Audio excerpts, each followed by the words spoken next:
Good morning to all of you. Let's we start a very interesting topic, Microsoft.NET versus J2E, or in simply Java. Honestly, it is very difficult for comparing a Java with the .NET because both technology is reach the top end point. So here comparison is useless. But as for the topic, if the topic is arises or question is arises, what's the difference are there? So I am taking a little bit effort to comparing the things, but honestly comparisons is not possible because some of the points I mentioned here just both supports a multi-tier and computing technology. Both have a similar technology. The concept of multi-tier in Java is not different as compared to your .NET. Multi with the same layer fundamentals are there. Both support standards. Java has its own specific coding standard and .NET also has a own specific standards, and both have a different tools for designing the software, compiling the software, releasing the software, publishing the software. But main intentions is what after developing the software should reach to the client end. So we see, if you try to see the Java and .NET, you are getting a lot of parallel features are there. So definitely it's a very difficult for comparing both of them because both the language has its own advantages and disadvantages. So let's discuss some of the difference here, and here I mentions point wise, and in the further slides I make the point as a main points and try to make the difference.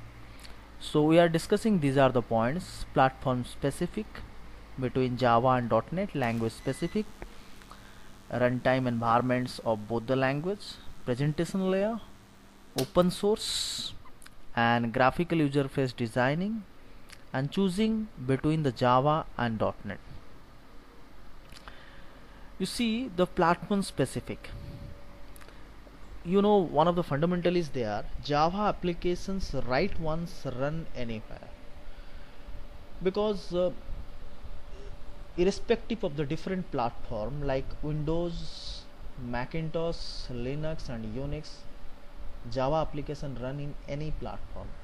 So if you want to create applications for a huge amount of a clients, means your application run anywhere irrespective of the platform, then the Java is the better choice.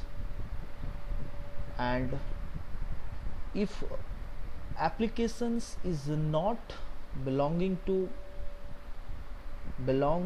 to a specific platform, then definitely .NET is a choice. Suppose we are very familiar with Windows operating systems and our application runs only in Windows operating system. All our clients are using Windows operating systems, so .NET is a better choice.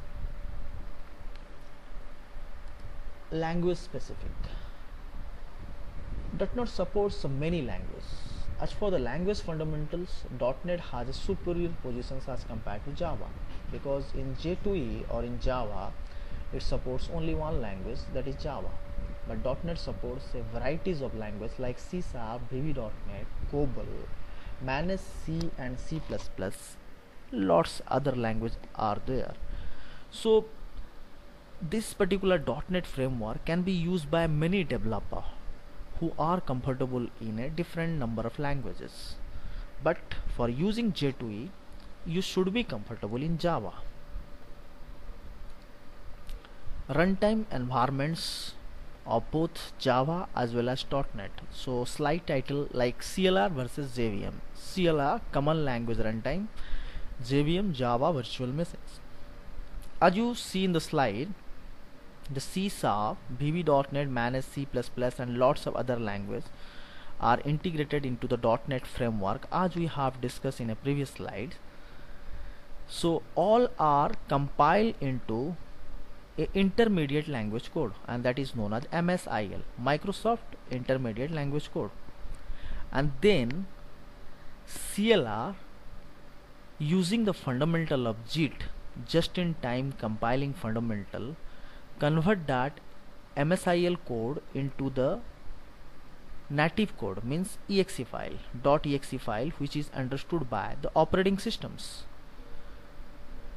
In case of Java, the fundamental is quite similar, but it uses something different funda. In Java, once you compile it, is intermediate bytecode is generated, and JVM will run that bytecode or execute that bytecode. One of the interesting fact is here what, due to the bytecode, Java is a platform independent language, because every operating system has its own JVM. JVM is not a platform independent package, it is completely a platform dependent. Macintosh has its own JVM, Windows has its own JVM, Unix and Linux has its also own JVM, and JVM can be downloaded from the net very easily. But JVM only interpret a bytecode. So suppose you develop one Java application in Windows operating systems, so naturally after compiling the bytecode will be generated. You take that bytecode and run in a Unix machine. So in Unix machine the corresponding JVM will be there. The JVM will interpret that code according to the environment features of the Unix, and you get the corresponding output depending upon the Unix environments. In case of so that's why Java is platform independent. In case of .NET, the MSIL code is generated, which is not platform dependent. MSIL code completely run under Windows operating systems. So if you go through the stack of this diagram, all the application as we know run under the operating system. In case of first scenario, CLR, in case of CLR, Windows operating system is in the background and CLR interact with the operating systems. So once you write the code in C#, VB.NET or manage C++ or any other language, that will indirectly convert it into the MSIL code, and later CLR will take the responsibilities of converting that MSIL code to the native code, and that native code is executed by the Windows operating system. Not only CLR will do the fundamental of compiling, but also it handle the GC garbage collections and all other security also. And there is other runtime services like allocating a memory, deallocating a memory, connection with other computer if it is a network applications, connection with a database if it is a your application is connected to the database.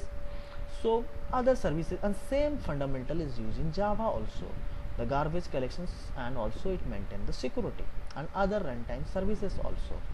Garbage collections, both the language supports garbage collections, in the sense you simply think about to allocate the memory. You should not worry about to deallocate the memory. Deallocation of memory is done automatically.